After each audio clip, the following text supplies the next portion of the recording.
안녕하세요. 안녕하세요. 자, 3, 4월 강의 오늘 시작하는 날입니다. 많이들 나오셨는데요. 나오셨는데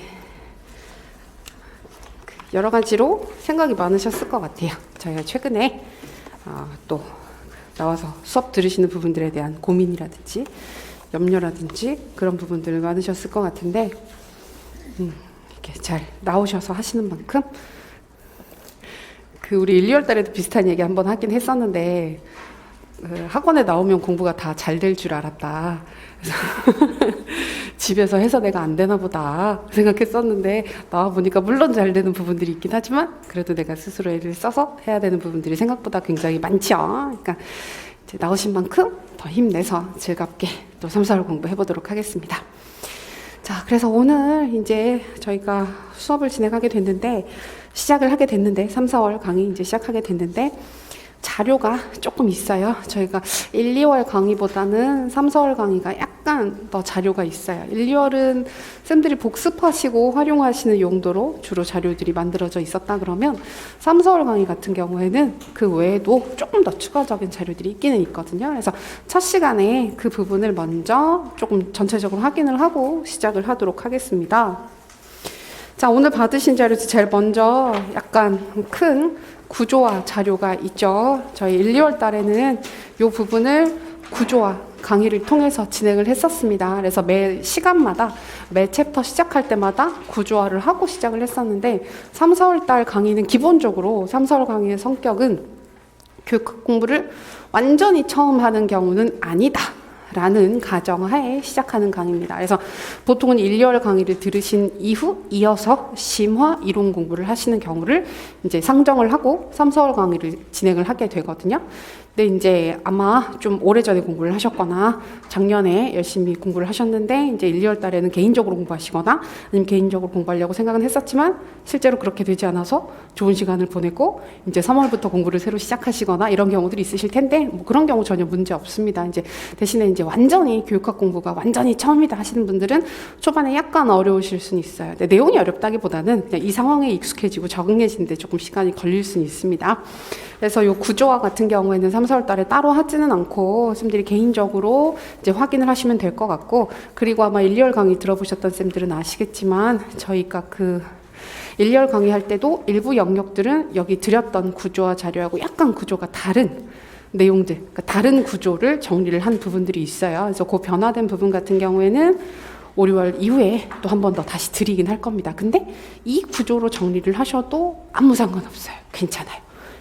저희 교재 구성이 좀 달라지게 되면서 구조화 방식이 조금 달라진 거니까 자신한테 또 이전에 작년에 공부하셨던 쌤들은 이 구조화가 익숙하시단 말이에요. 그래서 이 구조 그대로 기억하시거나 확인하시는 것도 전혀 문제가 없다라고 하는 거 먼저 말씀드렸습니다. 개별적으로 확인하시라고 이건 드린 거고 그리고 지금 3, 4월 강의를 들으시면 인강이건 직강이건 직영상 우리 직강 직영상은 실제로 똑같기 때문에 똑같은 구조로 지금 말씀을 드리는데 강의를 들으시면 추가로 들어가는 특강이 있을 거예요. 그래서 그 특강이 뭐냐면 하나가 구조화 특강이 들어가고 또 하나는 글쓰기 특강이 들어가요. 글쓰기 특강. 그래서 지금 아마 인강으로 확인을 해보시게 되면 내용 안에 구조화 특강, 글쓰기 특강 다 포함되어 있을 겁니다. 그래서 그 부분 처음 시작하시는 경우 같은 경우에는 특히 1, 2월 달에 나 구조화를 못했어 하시는 분들은 구조화 특강 부분과 이 구조화 자료 가지고 매 챕터 진도 나가는 부분들 맞춰서 그거는 간단하게 예습하셔도 되고 복습하셔도 되는데 예습하시는 게 조금 더 효과적이긴 할 거예요. 그리고 강의 들으실 때 시간이 그렇게 길지 않아서 전날이 수업 듣는 전날이나 요럴 때 1시간 안쪽에 대부분 다 끝나기 때문에 좀 빠르게 들으셔도 전혀 문제가 없거든요. 그래서 그 구조화 특강이 들어가니까 구조화 특강 1, 2월 달에 들으셨던 쌤들은 안 들으셔도 돼요. 수업 들으셨거나 나 구조화 잘 돼 있어 하시는 분들은 굳이 안 들으셔도 괜찮고 아닌 경우 나 공부가 처음이야 근데 3, 4월 강의부터 시작을 하게 되는 상황이라서 직강으로 오고 싶어서 구조화가 안 돼 있어 하시는 분들 같은 경우에는 강의가 같이 들어가 있으니까 구조화 특강 확인하시면 좋을 것 같고 글쓰기 특강 같은 경우에는 논술 쓰기예요. 논술 형식에 맞는 글쓰기와 관련된 사항들을 서론 쓰기, 본문 각 단락 쓰기, 결론 쓰기, 주제 논의하는 방법 이런 부분들 하나하나 체크를 해서 확인하는 시간이기 때문에 요것도 또 많이 썼던 쌤들은 시험 경험 여러 번 있으신 분들은 사실은 별 크게 의미는 없을 겁니다. 익숙하게 다 아시는 것들이니까. 근데 공부를 이제 처음 시작하시는 쌤들 같은 경우에는 요 부분 확인하시는 것도 도움이 되긴 할 거예요. 저희가 내일 모의고사가 있죠. 그쵸?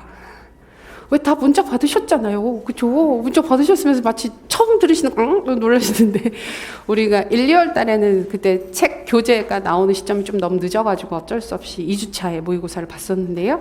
3월 달부터 해서는 저희가 늘 하던 대로 첫 주차에 모의고사를 봅니다. 그래서 내일 모의고사가 있는데, 내일 만약에 나는 이제 논술 한 번도 안 써봤어 하시는 분들 같은 경우에는 오늘 복습하시고 나서 이제 요 글쓰기 특강, 이것도 길지 않거든요. 1시간 남짓 되는 부분이기 때문에 그거 한번 들어보시면 내일 논술 쓰실 때 훨씬 더 편할 겁니다. 그리고 내일 논술 쓰기 전에도 기본적인 논술 서술 방법은 한 번 정도 더 확인하고 짚고 넘어가기는 할 거예요. 그래서 그렇게 구성되어 있다는 거 말씀드릴게요.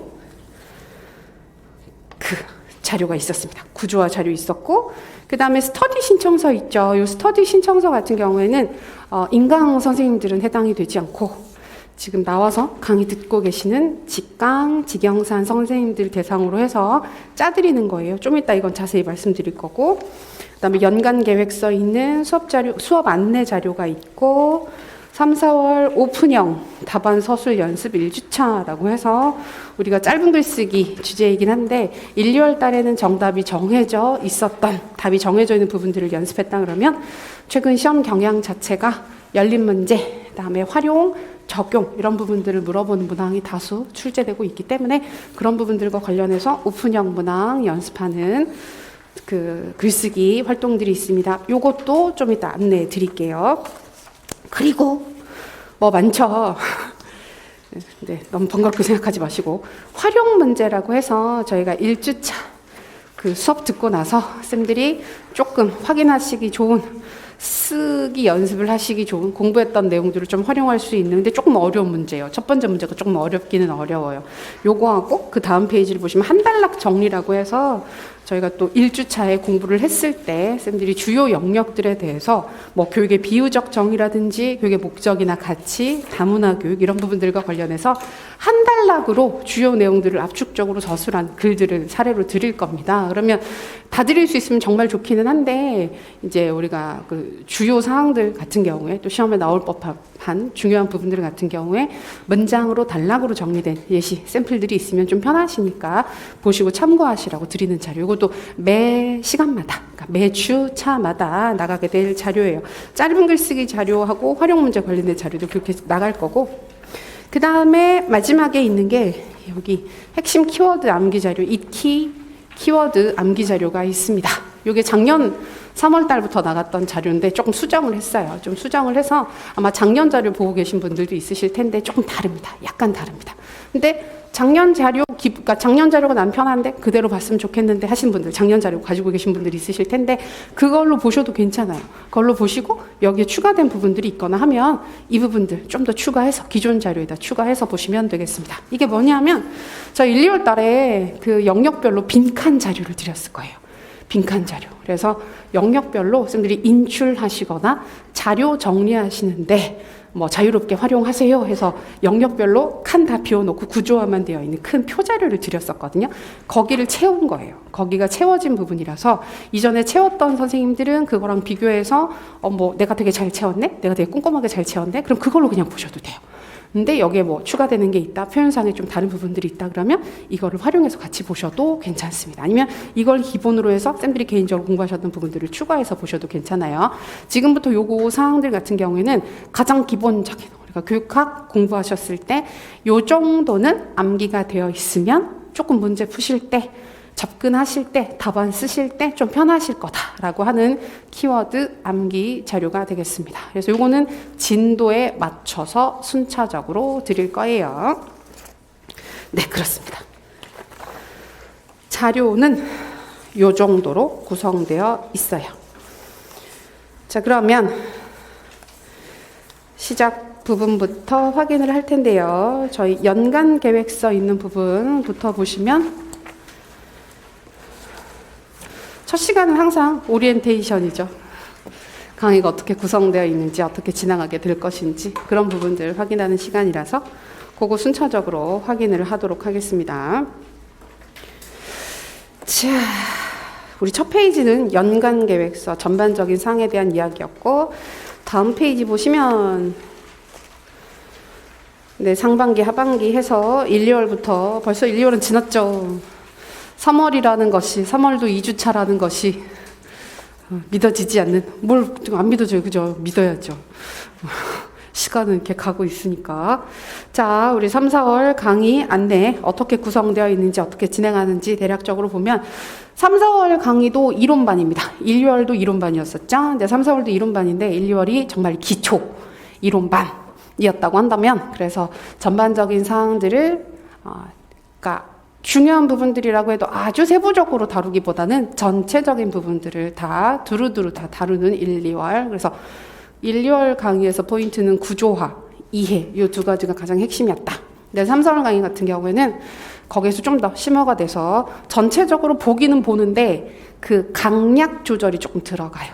그래서 강약 조절이 들어가서 3, 4월 같은 강의 같은 경우에는 좀 더 중요한 부분들, 시험에 나올 가능성이 있는 부분들 중심으로 해서 좀 더 세부적인 설명들이 들어가거나, 관련되는 이론들은 활용 사례나 적용 사례나 이런 부분들을 좀 더 보여드릴 거고, 그다음에 조금 외우시기 편한 키워드도 우리 이제 익히 키워드 자료처럼 암기하는 데 도움이 되는 자료도 드릴 거고, 알고 있는 사항들을 활용하게 되는 아주 기본적인 활용 문제 연습부터 같이 진행을 하시게 될 겁니다.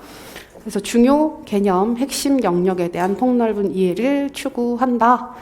그다음에 주요 이론들에 대한 세심한 확인, 암기 확인을 하겠다. 그리고 아까 우리 짧은 글쓰기 주제도 보셨지만 내용 인출은 당연한 부분들이고, 그것과 관련해서 주요 이론들의 활용 부분들 어떻게 적용할래요? 교사 입장에서 활용한다 그러면 어떻게 할 수 있을까요? 장단점은 뭘까요? 의의는 뭘까요? 뭐 이런 부분들을 활용하는 문제들을 서서히 연습을 해 나갈 겁니다. 그리고 영역별로 모든 영역에서 그걸 다 하기는 어려운데, 근데 소위 말하는 시험에 자주 나오는 주요 영역들 있잖아요. 뭐 교육 과정이나 교수, 행정, 평가, 심리 이런 부분들 같은 경우에는 그 챕터 우리가 이론 공부를 하실 때도 적용이나 활용과 관련된 문제들을 좀 더 보시게 될 거예요. 서서히 이제 우리가 1, 2월이 오직 이론이었다고 한다면 3, 4월 강의부터는 이론이 중심이긴 한데 중요 영역들에 대해서는 활용이나 적용 연습의 기본적인 문제들을 서서히 연습해 나간다 보시면 되겠습니다. 그리고 우리가 늘 그렇듯이 매 강의 형성평가, 오늘은 첫 시간이니까 형성평가가 없어요. 내일부터 강의 시작하는 시점에 형성평가 문제 푸시게 될 겁니다. 이건 직강, 직영상, 인강 다 동일한데 인강쌤들도 자료실에 다 똑같이 올라가니까 꼭 그 자기 손으로 써보셔야 됩니다. 풀이만 들으시면 안 돼요. 진짜 안 돼요. 그리고 이론 활용, 연습 글쓰기, 이건 짧은 글쓰기 얘기하는 거고, 스터디는 직강, 직영상에만 해당이 됩니다.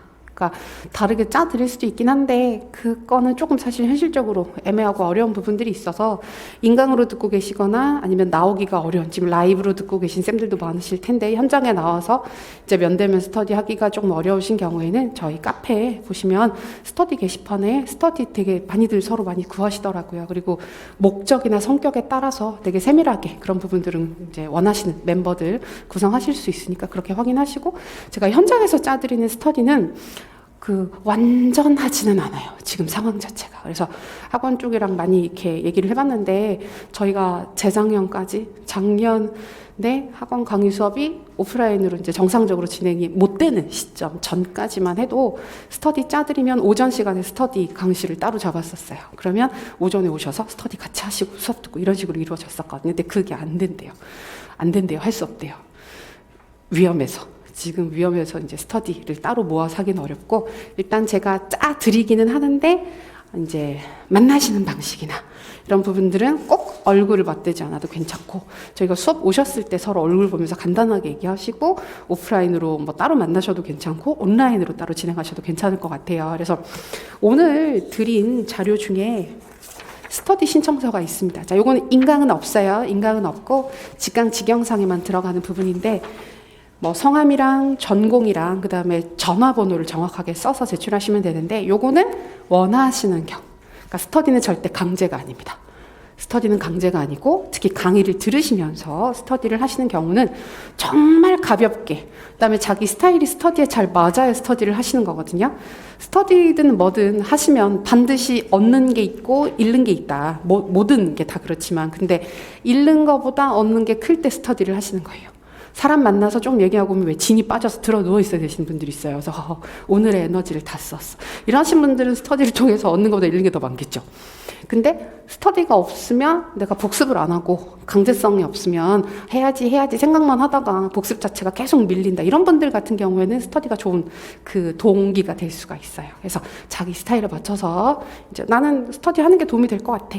아니면 나는 별로 도움이 되지 않을 것 같아. 그러면 자기 스타일에 맞춰서 신청하시면 됩니다. 제가 왜 이걸 길게 말씀드리냐면 스터디에 대해서 약간 환상 또는 스터디에 대한 부담 이 두 가지를 다 가지고 계세요. 그래서 이제 부담이 크신 분들이 나는 좀 안 맞는 것 같은데 스터디를 신청 안 했는데 스터디를 안 해야지 라고 생각하셨는데 보면 막 불안한 거예요. 하면 되게 좋을 것 같고 나만 뭘 잘못하는 것 같고 그런 거 없습니다. 자기 스타일입니다. 정말 자기 스타일. 자기 스타일이기 때문에 부담 없이 자기 스타일에 맞춰서 신청해 주시면 되겠습니다. 신청하시는 경우는 숫자를 이쁘게 써주세요. 숫자를 잘못 읽거나 이름을 또 이렇게 자음 모음 대충 쓰시면 제가 이름 잘못 쓴단 말이에요. 근데 기분 나쁘단 말이에요. 그렇죠? 쌤들 이름 보시고 내 이름 이게 아닌데 이렇게 기분 나쁘실 수 있으니까 잘 써주시고 기본적으로 교육학 스터디는 제가 짜드릴 때는 전공을 섞어서 짜드리는 걸 원칙으로 진행을 합니다. 저 1, 2월 달에 또 스터디 짜드렸었는데 그때 스터디가 잘 돌아가면 굳이 그걸 업고 새로 짜지 않으셔도 돼요. 가끔 잘 맞으시는 분들은 1, 2월 달에 짰던 스터디 시험 때까지 계속 1년 동안 끌고 가시는 분들도 있어요. 그러니까 그건 정말 부담 없이 진행하시면 되겠습니다. 가능하시면 제가 오프라인으로 짜드리긴 하지만 온라인으로 진행하시는 것도 괜찮다고 생각합니다. 얼굴을 맞대지 않고 서로 안전하게. 자, 그렇고 그다음에 모의고사가 2번 있어요. 그중에 한 번이 내일 있는 거예요. 그리고 모의고사 일정은 여기 보면 뒤에 좀 더 자세히 나와 있긴 한데 그 자료 5페이지 보시면 3월 9일 날 내일 모의고사 한번 볼 거고요. 4월 20일 날 화요일 날 또 모의고사를 한번 볼 겁니다. 요건 어떻게 진행되는지 좀 이따 자세히 말씀드릴게요. 근데 한숨이 벌써 그쵸? 모의고사 보니까. 근데 부담 갖지 마세요. 모의고사는 진짜 부담 갖지 않으셔도 됩니다. 그러니까 이거를 막 잘 써야 되는데 내가 못 쓸 것 같아서 되게 막 겁내시고 나 모의고사 보는 날은 빠져야지 이러시는 경우들이 있는데 그러실 필요 없습니다. 못 쓰면 못 쓴 대로 또 잘 쓰면 잘 쓴 대로 다 의미가 있는 게 모의고사이기 때문에 형성평가도 똑같아요. 가끔 인강 들으시는 분들 그러니까 직강은 형성평가를 볼 때 어쩔 수 없이 나와 있으면 문제를 주고 옆에서 누가 푸니까 푸는 신용이라도 해야 돼요. 그러니까 스스로 인출이 안 되더라도 푸는 연기. 근데 그게 되게 중요하거든요. 그러니까 그러고 넘어가면 돼요. 근데 인강으로 들으시는 쌤들 같은 경우에 막 인출이 안 될까 봐 그 부담이나 압박 때문에 자꾸 그 부분들이 밀리게 되고 잘해야 된다는 부담 때문에 더 하기 싫어지는 경우들이 있는데 좀 이따가도 한 번 더 말씀드리겠지만 우리가 진짜 암기가 되게 많은 양, 공부 양이 많고 암기 인출을 반복적으로 해야 되는 공부 같은 경우에는 인출이 안 돼도 상관없으니까 인출 연습을 하는 게 진짜 공부에 도움이 많이 돼요. 그래서 진짜 답을 하나도 못 써도 되고 10%만 맞아도 괜찮으니까 인출하시는 연습을 하는 게 중요합니다. 그래서 모의고사 우리가 내일 한번 볼 거고 또 4월 달에 한번 보게 됩니다. 저희가 보는 모의고사는 항상 실전 모의고사입니다. 약식 아니고 일부분만 보는 것도 아니고 영역을 나누어서 보는 것도 아니고 실전 모의고사라고 이름이 되어 있으면 정말 실제 시험에 나오는 형식대로 모든 것들을 갖추어서 쓰게 될 거예요. 내일은 첫 시험이라서 OMR 답안지에 지금 가능하다 그러더라고요. OMR 답안지에 다 쓰실 거예요. 우리 1, 2월 달에도 한번 OMR을 썼었죠. 재밌을 거예요. 그 다음에 주 교재는 1, 2월 달 교재랑 동일합니다. 올해 새로 나온 교재 쓸 거고 요거 교재 관련해서 질문이 굉장히 많은데 작년 교재랑 좀 바뀐 부분들이 좀 많이 있어요. 특히 학원 같은 경우에는 변동이 되게 크거든요. 그래서 제가 드릴 수 있으면 진짜 추록을 드리려고 고민을 많이 해봤는데 도저히 추록을 드릴 수 있는 정도의 변화가 아니었었기 때문에 그래서 책이 완전히 바뀌었다라고 생각하시면 됩니다. 상권 초반은 비슷해요. 상권 초반은 비슷한데 철학부터 해서 내용 자체가 많이 바뀌었어요. 그래서 참고하시고 그리고 이게 올해 새로 나온 책이기 때문에 오탈자, 그다음에 이런 뭐 맞춤법 약간 틀린 부분들, 이런 부분들 교정 부분이 있습니다. 저희 카페에 그 수정 자료 현재 올라와 있습니다. 강의 자료실에 수정 자료가 올라와 있으니까 정오 자료. 무슨 카페? 제 카페. 카페 주소 여기저기 엄청 많아요. 지금 자료에도 있죠, 그죠? 위에 보면 있어요. 여기 가셔서 받으시면 됩니다. 저는 등업 그런 거 없습니다. 그래서 회원 가입만 하시면 다 쓸 수 있습니다. 그래서 가끔 왜 등업 안 해주냐고 질문하시는 경우들이 있는데 등업이 없어서요. 없어서 그냥 가입하시면 다 준회원이고 준회원이면 뭐든 다 할 수 있어요. 남의 글을 지우는 것 빼고는 다 할 수 있기 때문에 편하게 쓰시면 되겠습니다. 이게 그래서 교재가 저희가 1월 달에 봤던 교재 중심으로 다시 한 번 더 전체를 돌릴 것이고, 부교재는 아까 보셨던 암기 자료, 그 핵심 익히 암기 자료랑 추가적으로 필요한 프린트 자료들은 그때그때 확인을 하시게 됩니다. 강의는 똑같이 8주로 구성되어 있고요. 저희 직강 기준으로는 월화 9시부터 1시 반까지 수업 진행되게 됩니다. 1시 반에 끝내는 게 늘 목표인데요. 들어봤던 쌤들 아시겠지만 꼭 그렇게 끝나진 않죠. 그죠? 1시 반에 끝나진 않죠. 열심히 해보겠습니다. 열심히 해보겠습니다. 그렇게 진행됩니다. 3, 4월 강의 구성, 대략적인 구성은 이렇고, 저희 이후 강의는 이제 5, 6월, 7, 8월, 9, 11월, 대략적으로 간단히 말씀드리면 5, 6월은 기출 문제, 영역별로 정리하는 부분입니다. 논술, 객관식, 그리고 우리 최근에 시험에서 형태가 활용, 적용 부분들 많이 물어보죠. 응용하는 항목들 많은데, 그거는 지금 저희 그 5급 문제와 같은 다른 시험에 그 서술형 문제들이랑 관련되는 사항들이 되게 크거든요. 그래서 그런 부분들도 같이 확인을 하시게 될 겁니다. 5월 달부터는 모의고사가 2주에 한 번씩이에요. 2주에 한 번씩이라서 되게 연습이 금방금방 많이 되십니다. 그래서 지금 한 달에 한 번 볼 때랑 2주에 한 번씩 모의고사 볼 때 느낌이 완전 다르거든요. 달라서 많은 연습이 가능하실 거고, 7, 8월 강의 커리큘럼은 작년이랑 좀 많이 바뀌어요. 그래서 많이 바뀌어서 작년에는 그 교재가 있었는데 그 교재를 따로 만들지 않고 그때그때 저희가 수업 자료를 만들어서 드릴 겁니다. 그러니까 굉장히 가능한 한 많은 문제풀이, 그다음에 실전 경험을 하실 수 있는 다양한 형식의 좀 활용이나 적용 모든 부분들을 고려한 문제풀이들을 쭉 그 7, 8월에 연습을 하시게 될 거고, 9, 11월 달 같은 경우에는 이제 직접 모의고사라서 현장에서 모의고사 계속 보시는 연습을 하실 수가 있게 됩니다. 그리고 계획으로는 4월, 6월, 8월에 공개 모의고사가 있는데 작년에 이걸 한 번도 못했어요. 그 코로나 때문에. 그래서 하긴 했는데 온라인으로 진행을 한다든지 이런 식으로 됐었는데, 올해는 상황에 따라서 어떻게 될지 모르겠습니다. 빨리 상황이 좋아지면 좋겠죠. 그쵸? 그래서 좀 진짜 편하게 다들 공부할 수 있는 상황이 되면 좋겠어요. 모의고사 일정, 그쵸? 내일 봅니다. 내일 오셔야 됩니다. 오세요. 근데 모의고사가 2번 있는데, 첫 번째 모의고사는 개별 첨삭, 두 번째 모의고사는 현장 첨삭이에요. 제가 지은 이름이다 보니까 이제 생각하시는 개념과 실제 개념에 좀 차이가 있어서 많이들 질문하시는 경우들이 있는데, 요 개별 첨삭이라고 되어 있는 첨삭은 제출을 하시는 거예요. 제출하시고 거기에 대해서 진짜 개인적으로 개별적으로 첨삭을 받으시게 됩니다. 그래서 개별 첨삭. 개인적으로 해서 개별 첨삭이 아니라 알아서 하세요가 아니라 그쵸, 약간 그런 오해 소지가 있어요. 근데 늘 써왔던 말이라서 제가 그냥 쓰고 있는 거긴 한데, 요거는 제출하시는 거. 그러니까 내일 보시는 건 제출하시는 겁니다. 인강, 직강, 직영상, 라이브 전부 다 똑같습니다. 제출하시는 겁니다. 그리고 두 번째 보시게 되는 4월 20일에 현장 첨삭은 이것도 직강, 직영상, 라이브, 인강 모든 선생님들이 똑같이 진행이 되는데, 이거는 그 제출을 하지 않으세요. 제출하지 않고 모의고사를 보고 나셔서 풀이를 수업에서 하잖아요. 풀이를 하고 같이 채점이나 첨삭을 같이 할 거예요. 강의 중에 답안지 놓고 답안지 바로 체크 하면서 쌤들이 스스로 자가 채점, 현장이라고 하지 말고 자가라고 할 걸 그랬나?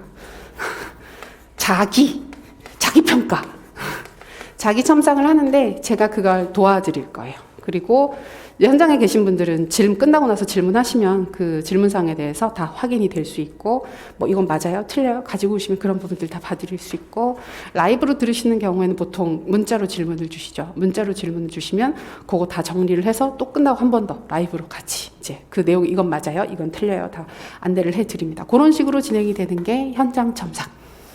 재밌겠죠? 그럼 문자를 보내려면 전화번호를 알아야 되지 않을까. 그래서 항상 이 시점에 제 전화번호를 알려드리는데 가끔 이제 선생님들이 한 번씩 전화를 하세요, 저한테. 그래서 제가 받으면 누구지? 이러고 끊으시는 분들이 있어요. 그래서 어디에 있긴 있는데 이게 누구 번호일까? 그러지 마시고 잘 저장해 두시고 어디 이상한 데 쓰지 마시고 그래서 팔아 넘기지 마시고 그래서 쓰시면 됩니다. 전화는 제가 잘 못 받기 때문에 문자 주세요. 카톡보다는 문자 주세요. 카톡 확인은 굉장히 늦은 경우들이 많습니다. 그래서 요 4242-0239예요. 그래서 그 필요하신 경우에 그 문자로 질문 주시는 경우는 보통 그거 모의고사 주제 질문. 그래서 모의고사 내일 뭐 나오느냐라고 물어보시면 제가 큰 주제 영역들을 알려드릴 거예요. 그래서 벌써 이번 주에도 미리 물어보신 쌤들 계신데 혹시 궁금하시면 오늘 수업 끝나고 질문 주세요. 그러시면 제가 문자로 답을 드립니다. 근데 그러니까 결국 그거예요. 1, 2월 달에 나 공부 되게 열심히 해가지고 나 그냥 봐도 괜찮을 것 같아 하신 분들은 굳이 안 물어보셔도 돼요. 근데 이제 공부 좀 시작이다. 난 논술 한 번도 안 써봤다. 공부하고 쓰는 게 좀 더 마음이 편할 것 같아 라고 생각하시는 분들은 미리 저한테 주제 물어보시면 알려드릴 거예요. 근데 이건 매 모의고사 때마다 똑같아요. 그래서 보통 그 전주 주말 즈음 해서 문자 주시고 주제 알려주세요 라고 말씀 주시면 제가 알려드리거든요. 그러면 또 너무 세부적인 부분까지는 아니고 좀 크게 알려드리니까 편하게 보시면 좋을 것 같습니다. 네, 지울게요. 그 정도 진행이 됩니다. 그리고 이거예요. 개별 첨삭, 현장 첨삭. 제출한다, 제출하지 않는다. 큰 차이입니다.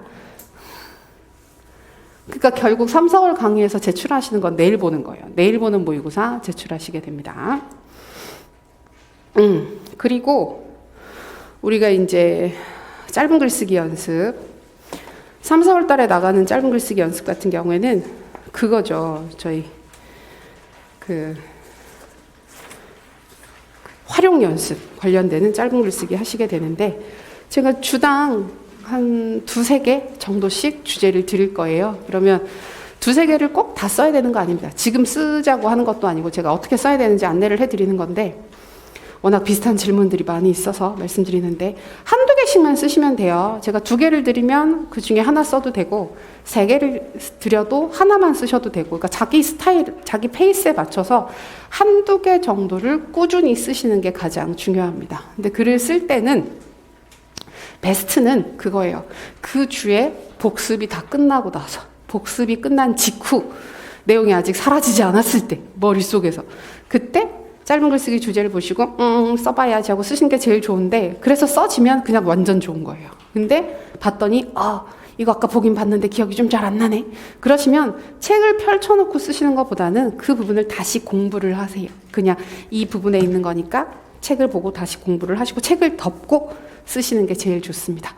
우리가 논술 모의고사 볼 때도 제가 미리 주제를 알려드리는 원하시는 분들에 대해서 알려드리는 이유는 딴 게 아니라 책을 보고 쓰는 논술, 책을 보고 쓰는 글쓰기가 아무런 의미가 없기 때문에 그건 정말 글 쓰는 연습밖에 안 되고 실제로 우리가 답을 쓰는 그 활동에는 크게 도움이 되지 않는 부분들이기 때문에 보고 쓰는 건 하지 말라고 하는 거예요. 그래서 보고 쓰시는 것보다는 미리 공부를 해서 그러니까 쌤들 생각에는 똑같지 않나? 보고 쓰는 거나 미리 공부해서 책 덮고 쓰는 거나 똑같지 않나? 달라요. 똑같지 않습니다. 진짜 다릅니다. 보고 쓰는 거는 완전히 다릅니다. 미리 잠깐 공부를 하고 책을 덮고 인출해서 쓰셨던 내용은 다음번에 비슷한 거 물어보면 쓸 수 있어요. 진짜 쓸 수 있는데 보고 썼던 건 안 돼요. 똑같이 기억 안 나요. 내가 이거 못 썼던 것만 기억나요.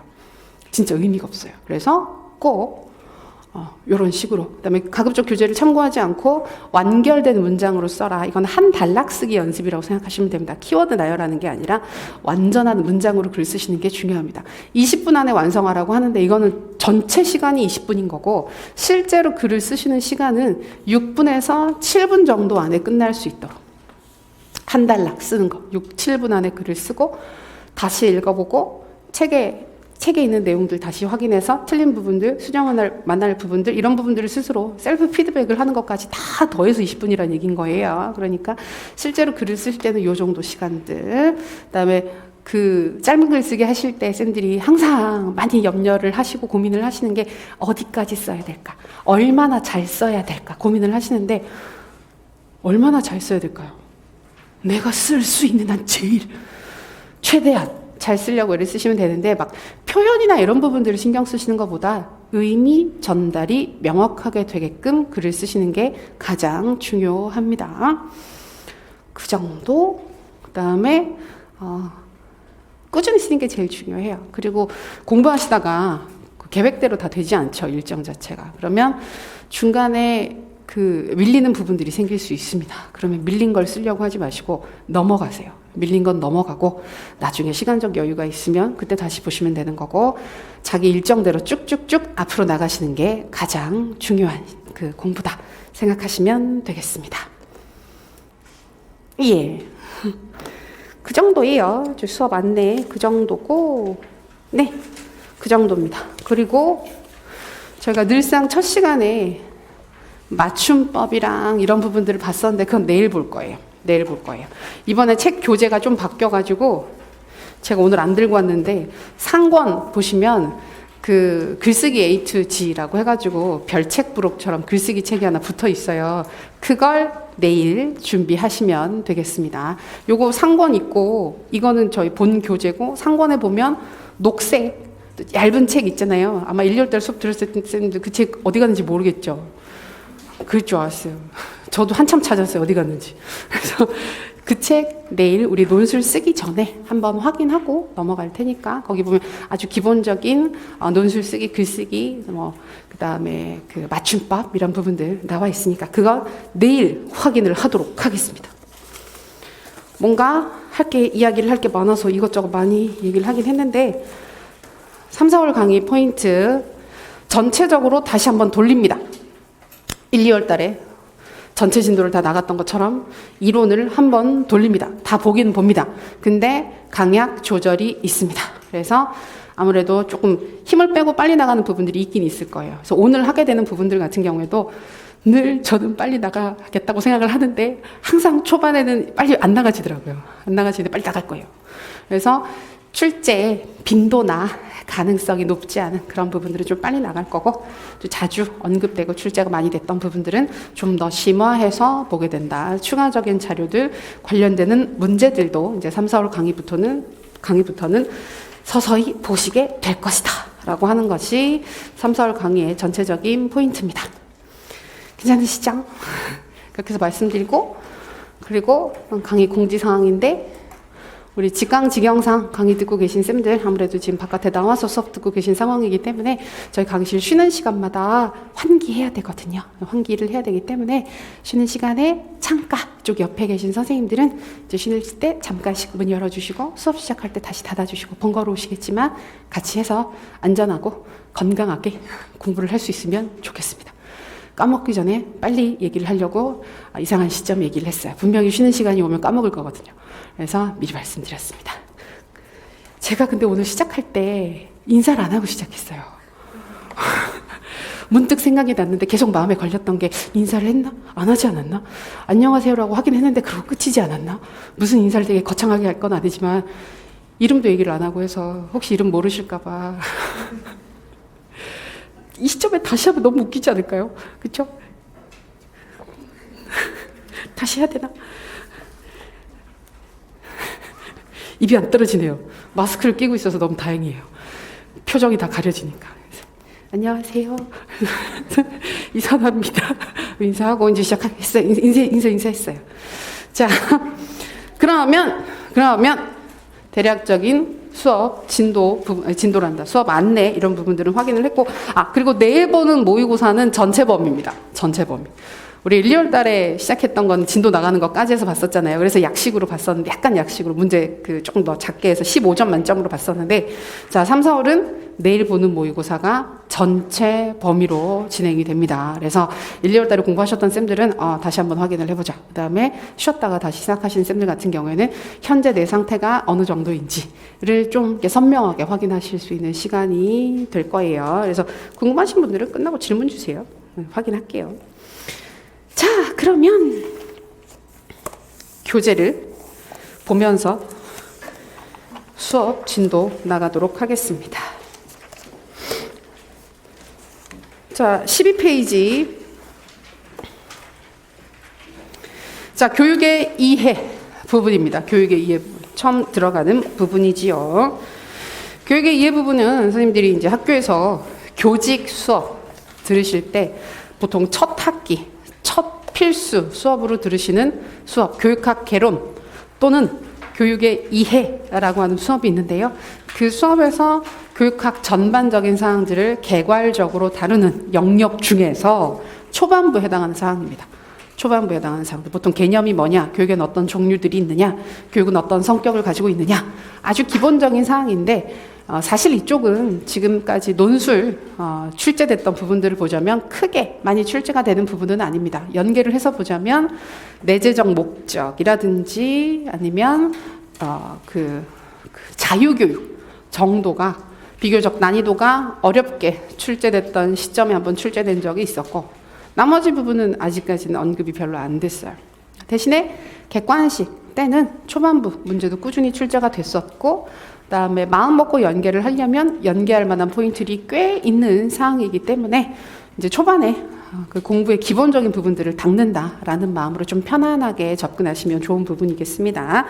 자, 12페이지를 보시면 교육의 여러 가지 정의라고 해서 교육이란 무엇인가에 대한 기본적인 설명들이 역사적인 맥락과 그 외 다양한 맥락에서 정리가 되어 있습니다. 먼저 어원적 정의 같은 경우에는 정말 가벼운 마음으로 보셔도 크게 무리가 없습니다. 동서양으로 나눠서 정리를 하고 있죠.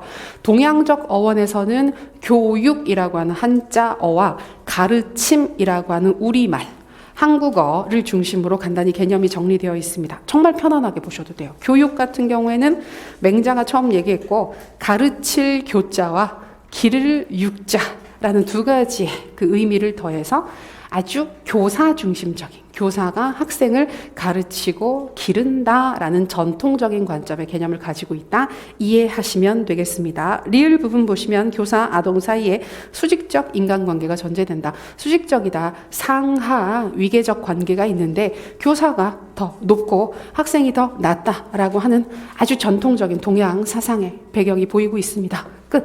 그리고 우리말 가르침 같은 경우에는 가르다, 치다라는 두 가지 어원이 더해져서 가르침이라는 표현이 나왔다고 하는데, 가르다, 왜 가로되 이런 말 있잖아요. 누가 가라사대, 가로되 이런 말 할 때 말하다라는 의미이기 때문에 말을 한다, 그걸 통해서 치다, 쓸모있게 만든다, 말을 매개로 유용하게 만드는 걸 교육이라고 생각을 했다, 이해하시면 되겠습니다.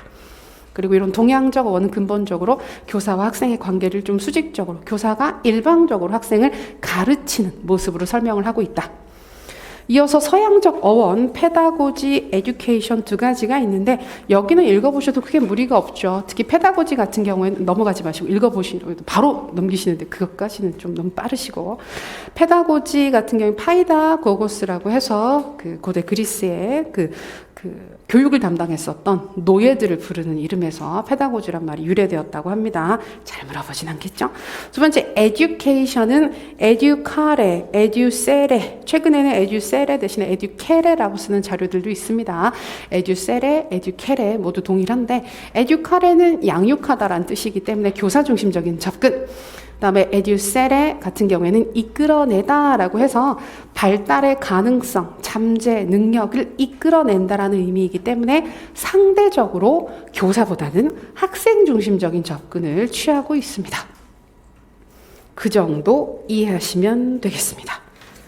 넘어갑니다. 그리고 교육의 정의들 중에서는 그래도 출제 가능성이 좀 있다라고 보는 게 비유적 정의 부분이죠.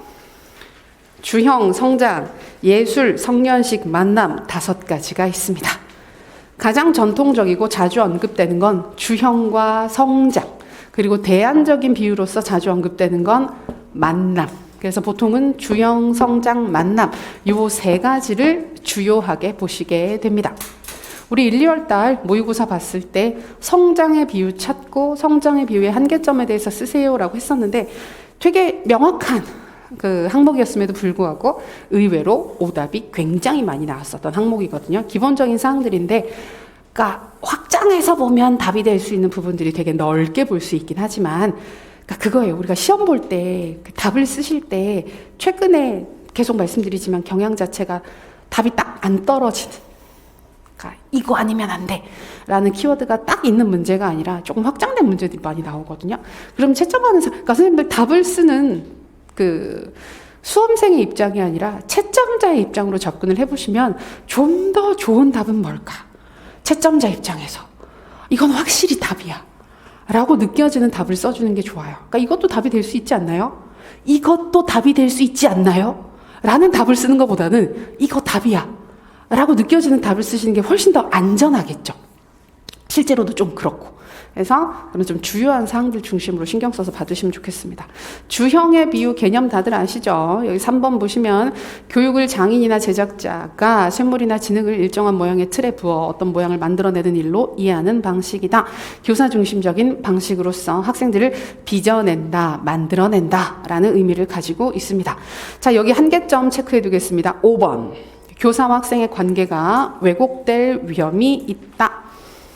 그러니까 교사가 말하면 무조건 따라야 하는 존재인 것처럼. 그건 아니죠.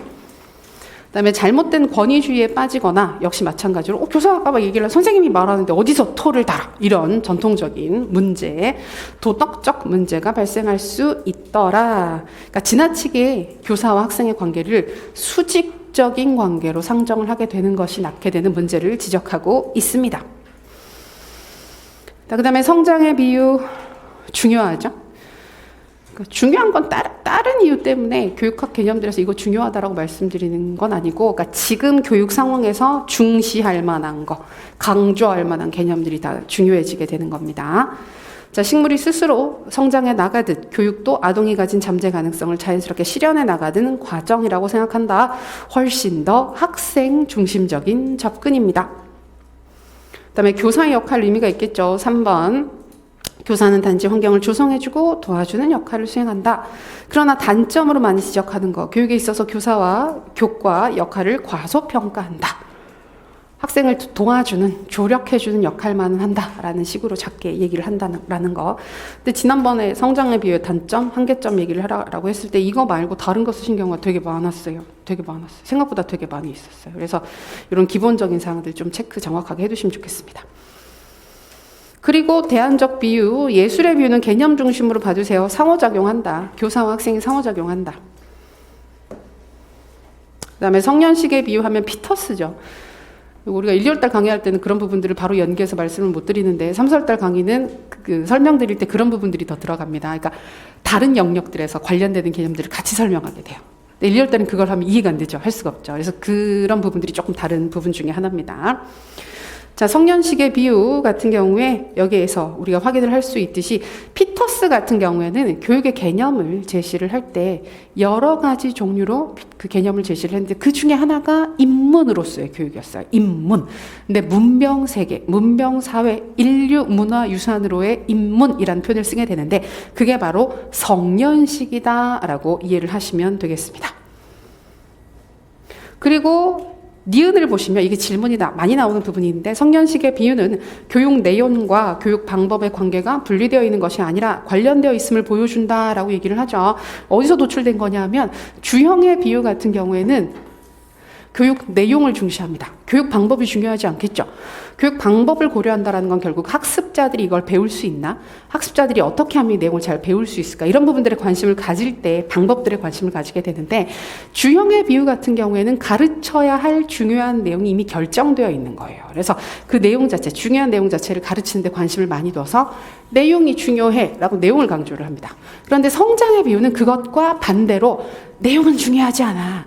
그래서 우리가 나중에 성장의 비유가 좀 더 나아가게 되면 교육 철학에서 진보주의 철학이랑 유사해. 같은 건 절대 아니에요. 같은 건 절대 아닌데 유사하게 볼 수 있는데 진보주의 철학의 캐치프레이즈 중에 하나 유명한 게 우리는 교과를 가르치는 게 아니라 학생을 가르치는 것이다 라는 그런 표어가 있어요. 되게 그럴듯해 보이죠. 근사해 보이죠. 근데 거기 보시면 교과 내용이 중요하지 않다는 거예요.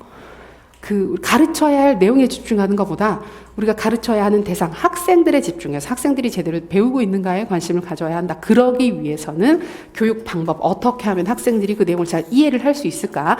방법에 관심을 주는 게 중요하다라고 해서 양쪽에서 주형은 내용만, 성장은 방법만 강조를 한단 말이에요. 그런데 요 성년식의 비유, 인문으로서의 교육을 강조했었던 피터스 같은 경우에는 내용과 방법이 다른 건가? 내용만 강조할 수 있나? 방법만 강조할 수 있나? 아니지 않나? 내용이 중요하면 그 내용을 잘 가르치는 방법이 분명히 그 내용에 따라서 필연적으로 다르게 존재할 것이다. 그러면 내용과 방법을 모두 함께 고려해야 하는 것이다 라는 주장을 함께 하게 돼요. 근데 여기서 보시게 되면 그게 성년식이랑 무슨 상관이 있지? 그런 내용 자체가 성년식으로부터 비롯된 건 실제로 아니잖아요. 그래서 아닌데 성년식의 비유를 얘기를 했었던 이 피터스 같은 경우에 그런 얘기를 같이 했기 때문에 이 성년식의 비유에서는 내용과 방법을 모두 중시한다. 그 다음에 두 가지가 분리될 수 없다 라는 주장을 하게 됩니다. 그래서 그런 부분들이 보여도 성년식이네, 인문으로서의 교육이네 라고 찾으실 수 있겠습니다. 그다음에 만남의 비유, 최근에 중요하게 보는 부분들이죠. 여기 보면 주형이나 성장이나 성년식, 예술의 비유가 가진 문제점을 지적한다. 그게 뭐냐? 교육의 과정을 점진적이고 지속적인 과정으로만 이해한다. 단속적이고 비약적으로 이루어지는 교육의 측면을 간과한다. 단속적, 비약적이라는 말은 갑자기 도약을 하는 걸 뜻하는 거죠. 그래서 우연적으로 어느 순간 만나서 그 만남을 매개로 해서 학습이 이루어지게 되는 우연적인 측면을 간과하고 있다라는 걸 비판을 하는 거예요. 근데 제가 요걸 다시 한번 읽었던 이유가, 확인을 했던 이유가, 지난번에 1, 2월 달 모의고사 봤었을 때 성장의 비유에 문제점을 쓰세요라고 했었을 때 이걸 진짜 많이 쓰셨어요. 이 문제점을. 그러니까 교육을 너무 연속적이고 점진적인 과정으로 본다라는 단점을 많이 쓰셨는데 그건 사실 성장의 비유만이 가진 단점은 아닙니다. 만남의 비유가 아닌 다른 모든 교육의 비유가 가지는 한계점이라고 보시면 되거든요. 근데 틀린 얘기는 아닌데, 그러니까 이런 답을 쓰실 때 경계를 하는 거예요. 틀린 얘기는 아닌데 맞는 얘기도 아니에요. 그리고 이렇게 답을 쓰시게 되면 채점자들이 되게 취향을 타는 거예요. 그런 답들은. 그래서 누가 채점하면 맞다고 할 거고 누가 채점하면 틀렸다고 할 거예요. 그러면 굳이 그런 답을 쓸 필요가 있을까? 근데 가끔 굳이 그런 걸 쓰시는 분들이 있어요. 그러니까 알면서 다른 훨씬 더 일반적인 개념을 알고 있으면서도 좀 더 모호한 걸 택해서 쓰시는 경우들이 있는데 그건 별로 좋은 선택이 아닙니다. 가장 기본적이고 일반적인 사항들을 우선적으로 쓰시는 게 훨씬 더 안전한 답에 서술 방법이 됩니다. 근데 이제 여기서 만남의 비유에서는 다른 교육의 비유적 정의들은 교육이 순차적으로 이렇게 연속적으로 쭉 이루어지는 걸 상정을 하게 되는데 이게 아닌 것 같다. 우리가 실제로 교육이 이루어지는 모습들을 보게 되면 아무렇지도 않은 상태에 있다가 만남이 일어나게 됐을 때 도약을 하더라. 비약이 나타나는 거예요. 그리고 또 이어지다가 만남을 매개로 또 도약하고 이런 식으로 우연적이고 단속적인 방식으로 교육이 이루어진다라고 하는 걸 강조하게 됩니다. 그리고 그걸 설명하는 게 니은 부분 보시면 화살표 다음 교육은 인격적인 만남을 통해 이루어지는 단속적이고 비약적인 성장의 과정이다. 그래서 교사와 학생이 인격적으로 만난다. 그 인격적 만남 안에서 의미 있는 성장과 발달이 나타난다라는 걸 강조한다고 이해하시면 되겠습니다. 근데 비판점이 있죠. 너무 요행을 추구하는 것이다. 계획을 제대로 하지 않고 교육이라고 하는 활동이 되게 중요하고 가치 있는 활동인데 이게 제대로 이루어지지 못한다라고 비판을 하게 됩니다. 요 정도 같이 봐두시면 좋겠습니다. 1, 2월 달에도 수업할 때 이 정도는 외우세요라고 강조드렸던 사항들이 있었을 텐데 3, 4월 달에도 그런 부분들 다시 말씀드리긴 합니다. 근데 3, 4월 달에는 기본적으로 1, 2월 달에 외워야 되는 건 당연히 외워야 되는 거고 추가적으로 더 외워야 되는 부분들이 생길 수 있는데 비유적 정의 부분은 중요해요. 교육의 개념적 정의 중에서 그래도 가장 연계해서 언급할 만한 사항이 있으니까 각 개념들, 명칭 개념 그리고 한계점 또는 단점에 대해서는 꼭 암기를 해두시면 좋겠습니다. 자, 이어서 17페이지 교육의 여러 가지 정의라고 해서 교육을 정의하는 여러 가지 방식들을 확인하는 것입니다. 여기 보면 기술적 정의, 강령적 또는 규범적 정의, 약정적, 조작적 정의 등이 있는데 우리가 나머지는 개념만 알아두셔도 되고 강령적 또는 규범적 정의, 조작적 정의는 많이 쓰는 정의이기 때문에 조금 더 세부적으로 봐두시면 좋겠습니다. 기술적 정의는 개념 1번 것 다시 봐두시면 돼요. 그래서 어떻게 사용되고 있는지 있는 그대로 보여주는 겁니다. 기술한다. 여기 디스크립티브라고 되어 있죠. 있는 그대로 보여주는 거예요. 묘사하듯이. 그다음에 강령적 또는 규범적 정의 개념 기억하겠습니다. 자, 정의 속에 어떻게 해야 하는가, 어떻게 하는 것이 옳은가와 등과 같은 행동 강령, 프로그램, 규범 등이 들어가 있다. 가치 지향적인 정의의 사례로 볼 수 있습니다. 교육은 이러저러 해야만 해. 이러저러 해야만 그것이 바로 교육이야 라고 설명을 하는 거죠. 그리고 대표적인 사례가 피터스의 정의가 됩니다. 좀 이따 피터스의 정의는 세부적으로 보실 겁니다. 그리고 약정적 정의, 약속하는 거예요. 임시적으로 약속. 그래서 약정적 정의는 주로 어디에 많이 쓰느냐 하면 우리가 논문 쓸 때, 연구할 때 개념 정의부터 하죠. 이 논문에서는, 이 연구에서는 요 말을 이 뜻으로 쓸게요 라고 개념 정의부터, 용어의 정리부터 하고 들어가게 되는데 그런 정의가 대표적인 약정적 정의입니다. 그 다음에 조작적 정의, 조작. 여기 우리 앞으로 교육학 공부하시게 되면 조작이라는 말들을 많이 보시게 되는데 우리가 일상생활 속에서 너 조작했지. 그러면 나쁜 뜻이죠. 그죠? 너 조작했지. 요새는 주작이라고도 하잖아요.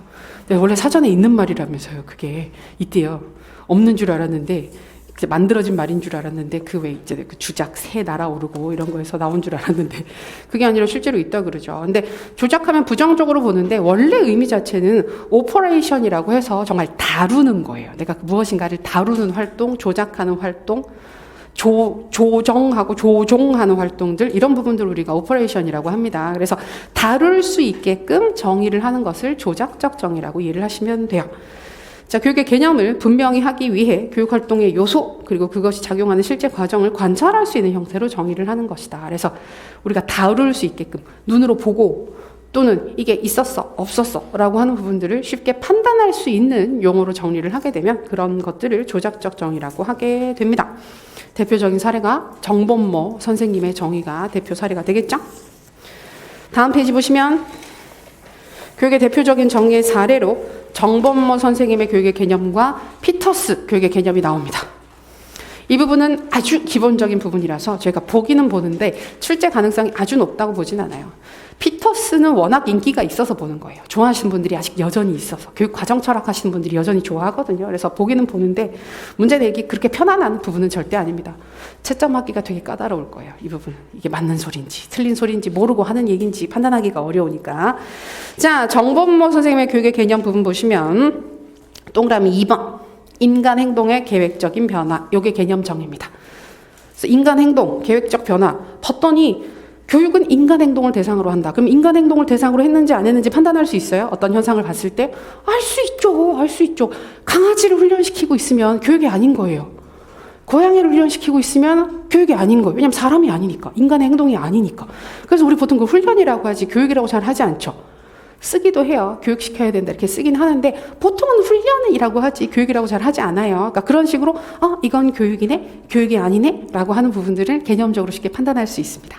그리고 계획적인 변화 이 부분도 역시 마찬가지죠. 계획을 했는지 안 했는지에 따라서 교육일 수도 있고 아닐 수도 있고 그 다음에 변화라고 하게 되면 인간 행동의 변화가 나타나는지 안 나타나는지 우리가 관찰할 수 있죠. 이런 식으로 쉽게 조작할 수 있게끔 판단할 수 있게끔 정리된 개념을 조작적 정의라고 하게 되는 것입니다.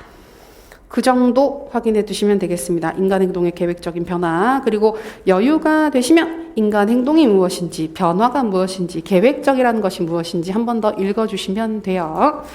자, 이어서 피터스 조금 신경 써서 보시겠습니다. 제가 오늘 수업 준비하면서 여기 보면 윤리학과 교육이라는 책이 있잖아요. 이 책 초반부를 다시 읽어봤는데 숨이 막혀서 읽다가 왜 이러셨을까. 이 피터스는 분석 철학자예요. 분석 철학자인데 분석 철학자분들이 쓴 책들을 보면 언어의 의미를 명료하게 하고 분명하게 하시는 분들이 되게 잘 읽힐 것 같잖아요. 절대 안 읽혀요. 어쩜 이렇게 글을 안 읽히게 쓰실까? 그래서 비난하는 게 절대 아니고 제가 감히 이런 대학자분들 뭐라고 할 수 있는 게 아니라 분석 철학자의 약간 특성인 것 같아요.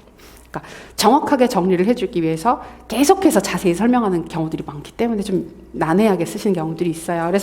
그래서 이 부분에서 교육이란 무엇인지를 한마디로 정의를 하지는 않습니다. 피터스 같은 경우에는. 대신에 우리가 주로 많이 쓰는 세 가지 범주로 얘기를 하게 돼요. 자, 피터스 교육의 개념 부분 보시면 디귿의 교육에 대한 정의로서 가치 있는 활동에 대한 입문, 공적 전통에 대한 입문, 문화유산에 대한 입문이라고 해서 요 세 가지 개념이 나오죠. 요거는 정의하는 방식의 한 부분이에요. 이것 자체가 피터스가 정의를 한 단 하나의 개념은 절대 아니에요. 여러 가지 방식으로 되게 다양하게 정의를 했는데 그 중에 하나가 입문으로서의 교육이다. 우리 잘 알고 있는 성년식의 비유 있죠. 그게 여기서 나온 겁니다. 공적 전통에 입문을 하거나 가치 있는 활동에 입문하거나 그다음에 문화유산에 대해서 입문을 하는 것이다. 이런 게 교육이야 라고도 설명을 했어요. 다음 페이지. 또 보시면 교육의 개념 안에 붙박여 있는 세 가지 준거, 그죠? 세 가지 준거 있죠. 규범적, 인지적, 과정적 준거가 있죠. 이 준거를 모두 충족시키는 방향으로 가치 있는 활동 또는 사고, 행동의 양식으로 사람들을 입문시키는 성년식이다. 그래서 성년식의 비유, 세 가지 준거로서의 교육 얘기를 동시에 하고 있는 정의도 있어요. 그래서 지금 B에 있는 정의를 굳이 우리가 피터스의 정의를 한마디로 한다 그러면 이걸 많이 씁니다. 원래 한마디로 정리를 안 했다고 하긴 하는데 그래도 한 문장 정도로 추가해서 정리를 하고 싶으면 여기 B에 나와 있는 개념을 피터스의 교육의 개념 정도로 봐두시는 게 괜찮을 겁니다.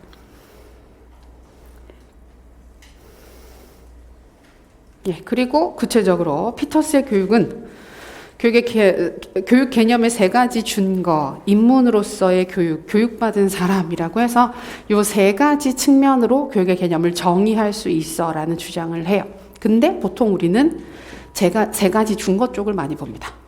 입문으로서의 교육은 성년식의 비유랑 동일하다고 보시면 되고 교육받은 사람이 되게 추상적인 개념인데 피터스 같은 경우에는 나중에 후반부에 그런 얘기를 해요. 내 초반 연구에 대한 문제점을 내가 스스로 지적을 해보면 교육을 받은 사람의 결과 그러니까 받은 사람들의 모습, 교육받은 사람들은 이런 모습이야 라는 부분과 교육받은 사람은 이러해야만 해 라고 하는 가치지향적인 부분, 이거 구분을 스스로 잘 안 했다라는 걸 스스로 지적을 하거든요.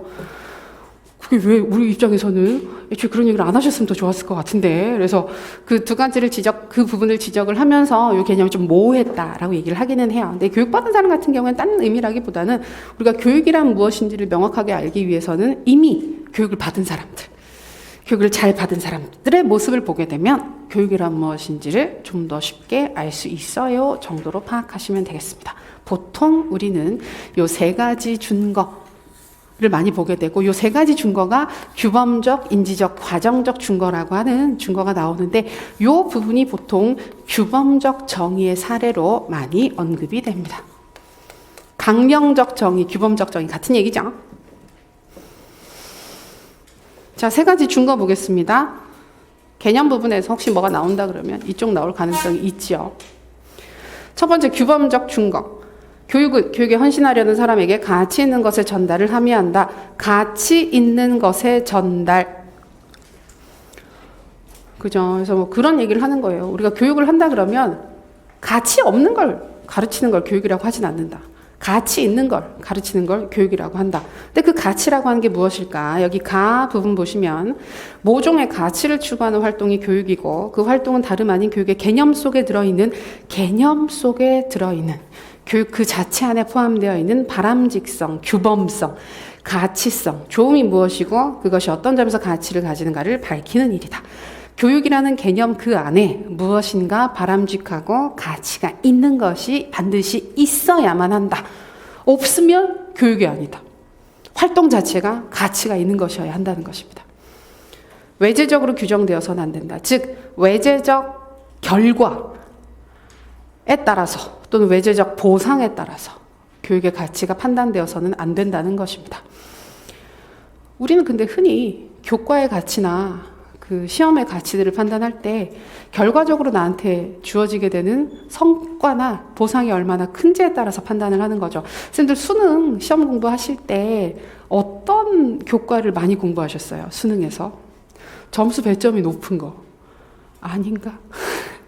그다음에 내가 가고 싶은 대학이나 학과에서 중요하게 보는 그 과목이 있으면 그걸 열심히 보고 안 나오는 것들 시험에 안 나오고 포함 안 되는 부분들은 안 보잖아요. 그러니까 그건 외재적 목적에 따라서 공부를 하는 거예요.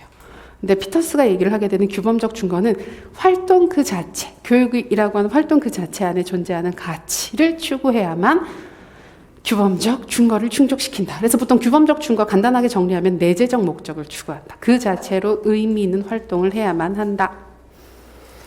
그리고 두 번째, 인지적 준거. 인지적 준거. 교육은 지식과 이해, 그리고 모종의 인지적 안목을 포함해야 하고, 인지적 안목, 요게 키워드입니다. 인지적 준거에서. 이런 것들은 무기력한 것이어서는 안 된다. 무슨 말이냐? 규범적 준거의 구체적 내용을 밝히는 것이 인지적 준거다. 규범적 준거가 뭐였었죠? 내재적 목적을 추구한다는 거였었죠? 그러면 내재적 목적을 추구하는 교과들을 잘 선정하는 것, 그런 교과들을 가르쳐야 한다라고 하는 것이 인지적 준거에 해당하는 것입니다. 그런데 이런 교과들은 어떤 특성을 가지느냐 하면 지식과 정보 등이 유리되어 있는 것이 아니라, 세상과 분리되어 있는 것이 아니라 사물 전체를 조망할 수 있는 포괄적이고 통합적인 안목이 형성된 상태를 의미한다. 의미 있게 활용될 수 있는 형태를 가져야만 한다. 그리고 세상을 바라보는 관점이나 안목의 변화를 유발할 수 있어야만 하는 것이다. 그래서 요 인지적 준거 나올 때마다 많이 나오는 게 여기 그 오른쪽 페이지 표 밑에 보시면 교육과 훈련이라는 개념이 나와요. 그래서 인지적 준거 사례로 교육과 훈련이라는 개념이 있었을 때, 교육은 인지적 준거를 충족시키는 활동이지만 훈련은 인지적 준거를 충족시키지 못한다라고 얘기를 합니다. 훈련은 특정한 기술을 습득하는 거예요. 근데 그것만을 통해서 할 수 없었던 기능을 수행할 수 있는 것을 통해서는 결코 이 세상을 바라보는 관점의 변화가 없다는 거예요. 그런데 교육을 받게 되면, 교육을 실시하게 되면 내가 이전에 하지 못했던 걸 할 수 있고, 이전에 알지 못했던 걸 알 수 있게 되지만 거기에서 끝나는 것이 아니라 내가 세상을 바라보는 관점이나 나를 바라보는 관점이나 이런 부분들에 분명히 큰 변화가 있어야 한다 라고 하는 것입니다. 그래서 맨날 사례로 나오는 게 여기 보면 체육이랑 신체 훈련 사례로 많이 나오죠. 체육은 교육이에요. 그런데 신체 훈련은 훈련으로 분류를 해요. 그러면 체육을 잘 배우면 조화로운 삶을 목적으로 거기에 기초가 되는 신체적 적합성을 개발한다라고 해서 나는 조화로운 삶을, 내가 이전에 하지 못했던 어떤 체육 기술이나 기능을 배우는 것에서 그치는 것이 아니라, 하지 못했던 운동을, 동작을 할 수 있는 것에서 그치는 것이 아니라 내가 세상을 살아가는 방식이 달라지는 거예요. 세상을 바라보는 방식, 내가 살아가는 방식, 이런 부분들에 큰 변화가 나타나야만 그게 체육이 되는 겁니다. 근데 신체 훈련은 못했던 걸 하는 거예요. 원래 활을 쏘는 방법을 몰랐었는데 배워서 쏠 수 있게 됐다. 이렇게 되면 훈련이 된다는 거예요. 근데 이거는 교육이라고 볼 수는 없다라고 구분을 해서 설명을 합니다. 그래서 인지적 준거 기억하실 때는 내재적 목적의 구체적인 내용으로 만들어진 것이다. 그리고 그 과정 안에서는 우리가 이 세상을 바라보는 모종의 인지적 안목의 변화가 나타난다라는 부분들을 언급하게 됩니다. 그리고 교육과 훈련을 비교해서 언급을 하고 있으면 대부분 다 인지적 준거에 대한 이야기를 하는 거라고 판단하실 수가 있겠죠. 세 번째, 과정적 준거가 가장 쉬워요. 과정적 준거. 이거는 교육 방법이 도덕적으로 온당해야 한다라는 주장을 하는 것인데요. 교육은 최소한의 학습자의 의식과 자발성을 전제하고 있다는 점에서, 의식과 자발성 키워드입니다. 학습자의 의식과 자발성. 그러한 것이 결여된 몇 가지 전달 과정은 교육에서 제외된다. 그래서 안 되는 게 뭐냐면 세뇌나 조건화, 이런 부분들은 의식과 자발성이 없다고 봐요. 그러니까 학습자가 의지를 가지고 하고 싶은 마음을 가지고 해야만 교육이 되는 건데, 억지로 세뇌를, 내가 왜 이렇게 생각을 하게 되는지, 왜 이렇게 느끼게 되는지 모르는 상태에서 세뇌를 받는다든지, 조건화 같은 경우에도 아마 여기서 말하는 조건화는 조작적 조건화라기보다는 고전적 조건화에 가깝거든요. 고전적 조건화는 우리가 무의식적으로 행동이 변화하게 되는 거잖아요. 감정이 발생하게 되는 거잖아요. 그래서 그런 부분들은 진정한 학습이다, 교육이다라고 말할 수 없다라고 비난을 하는 것입니다. 그래서 포인트는 그걸로 기억해 두세요. 도덕적으로 온당한 방법을 활용해서 교육을 해야 된다. 그것의 기준은 무엇이다? 학습자의 의식이 있어야 된다. 학습자의 자발성이 있어야 한다. 라고 기억하시면 되겠습니다. 기본적인 사항이었습니다. 다음 페이지 보시면 옥쇼트 교육 개념 나옵니다. 객관식 후반부에 슬쩍 문제 보기로 언급된 적이 있습니다. 그리고 옥쇼트 지난번에도 한번 말씀드리긴 했지만 되게 인기 철학자이기는 해요. 원래 정치 철학자인데 교육 철학자로서 2000년대 초중반 들면서 되게 인기를 끌긴 했는데, 우리 시험이 그 시점에 논술로 바뀌게 되면서 아주 후반부에 객관식 문제에서 슬쩍슬쩍 언급은 됐지만 본격적으로는 안 물어봤거든요. 그래서 여기는 출제 가능성이 아주 높을까, 좀 적지 않을까 생각되는 부분은 있습니다. 여기 보면 그 옥쇼트의 교육 개념은 옥쇼트랑 피터스는 되게 비슷해요. 기본적으로 되게 비슷한데 우리가 교육계에서는 피터스가 훨씬 더 유명하니까 피터스의 걸로 공부를 하긴 하는데 원래 피터스가 옥쇼트한테 영향을 받았습니다. 그래서 옥쇼트가 먼저 여기 그 입문으로서의 교육 얘기도 같이 해요. 같이 하고 초월 과정 대화로서의 교육이라고 해서 되게 비슷해요. 피터스 개념이랑 전체적으로 아주 유사한 접근들을 보이게 됩니다.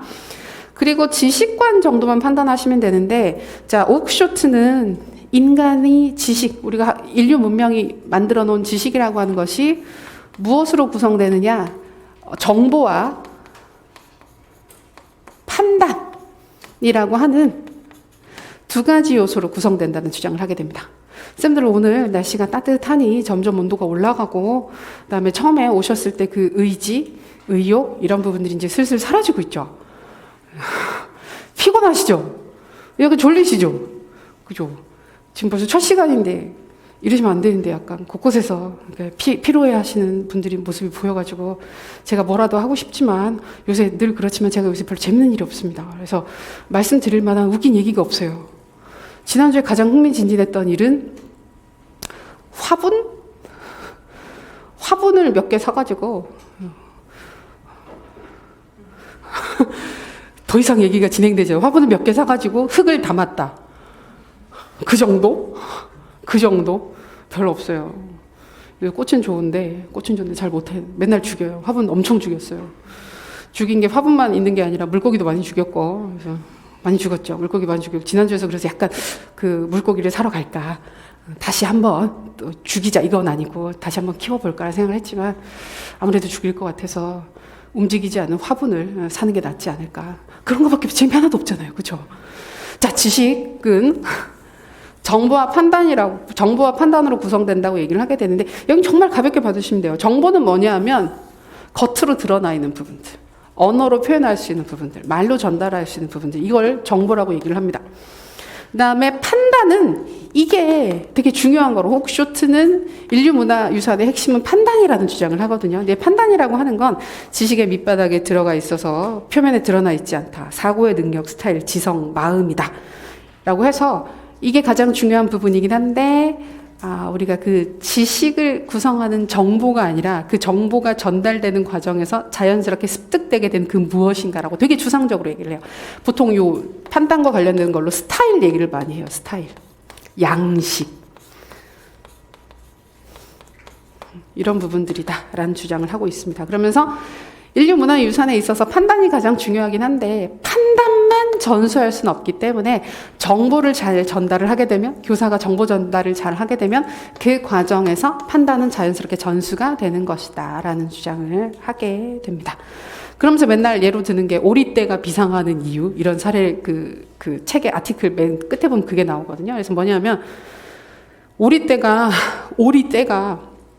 잘 살고 있다가 이동을 해야 되면 같이 때로 우 하고 날아올라서 다른 데로 이제 이동을 한대요. 근데 이동을 할 때 오리들이 꽥꽥꽥꽥꽥꽥꽥 해가지고 같이 날아오르는 게 아니라 물론 꽥꽥거리긴 하겠죠. 꽥꽥거리긴 하는데 뭘 보고 날아오르느냐, 다 같이 날아오르느냐 하면 리더 오리가 저 앞에서 먼저 뛰어서 날아오르는 거예요. 그러면 그걸 보고 같이 날아오른다. 오리떼가 비상하는 이유.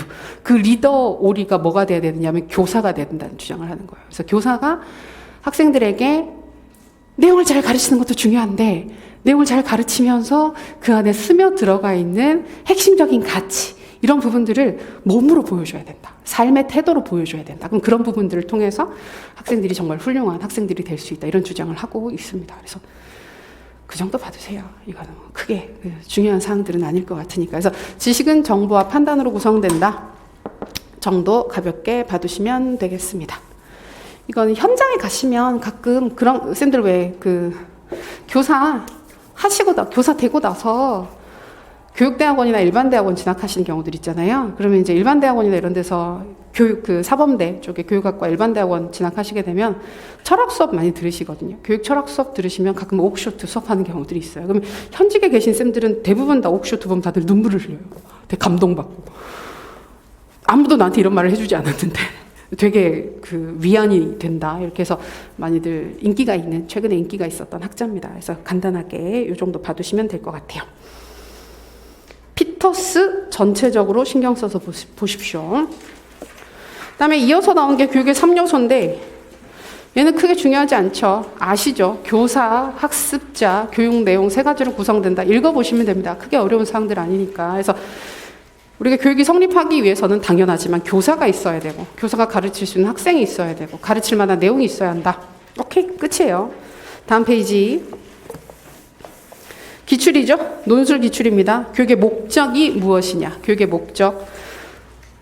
목적이란 말 대신에 교육이 추구하는 가치라고 언급하기도 합니다. 교육의 목적, 교육의 가치. 내재적 목적과 외재적 목적 있죠. 이 부분은 정말 개념 깔끔하게 봐두시고 사례가 나왔을 때 이거 내재적 목적에 해당해, 이거 그 외재적 목적에 해당해, 그 정도만 봐두셔도 전혀 무리 없습니다. 자, 내재적 목적, 교육이 다른 것의 수단이 아닌 교육의 개념 혹은 활동 그 자체가 가지고 있는 목적 또는 가치가 교육의 내재적 목적입니다.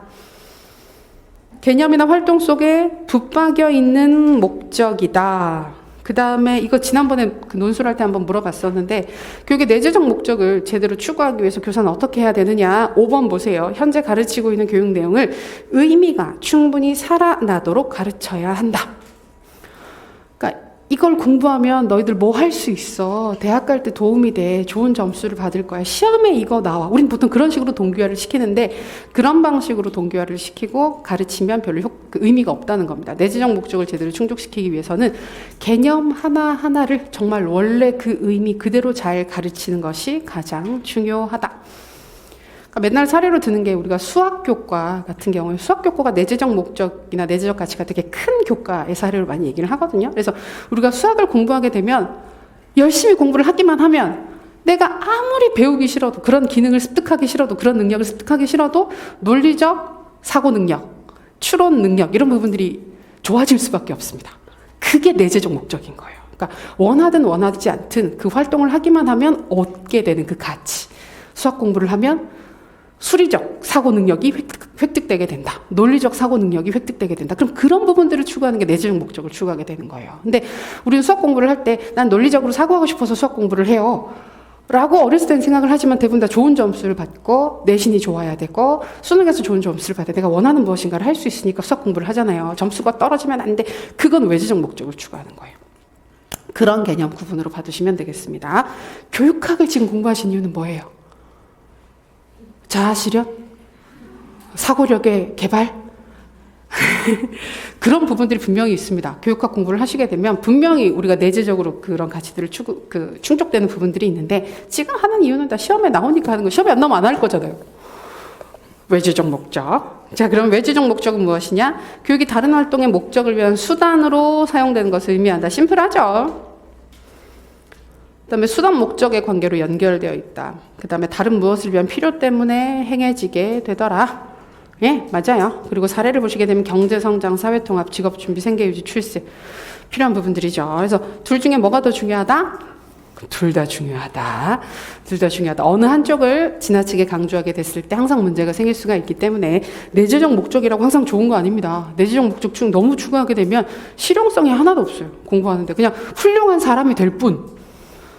여기는 생계 유지, 뭐 경제 성장 이런 데 별로 도움이 안 될 수가 있습니다. 그래서 둘 다 이렇게 고르게 고유하게 잘 추구하는 것이 도움이 되더라 정도로 봐두시면 되겠습니다. 그다음에 교육의 기능 부분, 교육학의 발생과 성격 심심할 때 읽어보시면 교육학이란 이런 영역이구나 아실 수 있습니다. 그래서 그 다음에 26페이지, 27페이지 부분들을 보시게 되면 교육학의 하위 영역들 정리되어 있거든요. 그래서 이거는 처음 공부하시는 분들은 각 영역들이 무엇인지 궁금하니까 공부해 두셔도 읽어보시면 도움이 되긴 한데 아마 한두 번 보신 쌤들은 그렇지 어떤 영역인지 이미 다 알고 계실 것입니다. 그 정도. 여기까지 하시고 잠깐 쉬셨다가 제가 보통 1시간 언저리 수업하고 10분씩 쉬는 방식으로 수업이 진행되게 됩니다. 지금 잠깐 쉬었다가 이어서 할게요.